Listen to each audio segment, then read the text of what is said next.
Səbəbsiz arıqlamalar və səbəbsiz halsızlıq bəzən onkoloji xəstəliklərin ilk əlaməti ola bilər.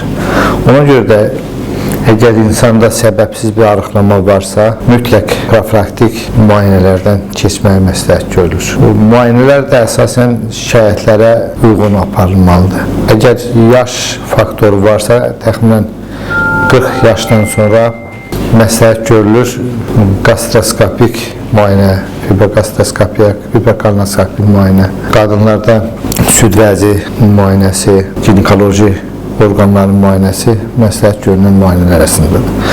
Bəzi uroloji xəstəliklər əlamətsiz, keçici arıqlama ilə müşahidə olunur. Bəzi onkoloji xəstəliklər, tutaq ki, xəstə qan azlığı ilə müraciət edirsə, bəzən onun kökündə hansısa bir ciddi onkoloji xəstəlik, əsasən yoğun bağırsağın sağ yarısının onkoloji xəstəlikləri durur. Bəzən mədə şişləri səbəbsiz qan azlığı yaradır. Bəzən xəstələr üçün əhəmiyyətsiz olan klinik əlamətlər, şikayətlər əslində onkoloji xəstəliyin onda olduğunun ilk simptomları olur.